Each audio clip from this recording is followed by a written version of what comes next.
very important systems which has been led by the Ho people, also known as the Kola Adivasis, in the regions of Jharkhand, is the Manki Munda system. Now, Munda is the individual village at the local level. Group of these villages, around 8 to 15, contribute to PID, and these contribution of the SPID would report to Manki. So it is a hierarchy within their own system. They have their own decentralized socio-political framework, and they have this vibrant cultures of festivities and honors, and this is done within their own system, within the villages coming together. And then there is a Manki which is on the top of the village, would be taking into all of these, and these communal spaces have been called as akharas.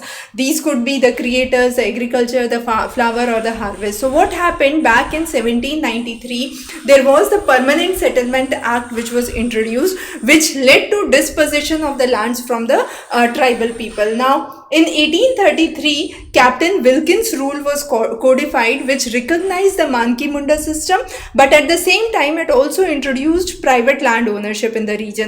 So in 1857, there was a revolt by the Ho people, which was known as the Ho Uprising of 1857. This was led by Raja of Purhat, and this was against any external power trying to intervene their local system. So in 2000, there was a case, Mora Ho versus State of Bihar, where Patna High Court actually said that Wilkinson's rules were not formal rules. Their practices as customary laws can persist in future. And in 2021, the Nyay Manch reform proposed that Jharkhand must address any kind of modern challenges, but also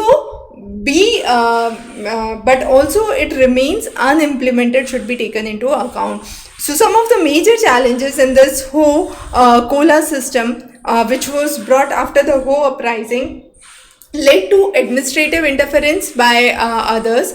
There has been always a question on hierarchical structure and the vacant leadership position, because there has been an advocacy to preserve the cultural heritage.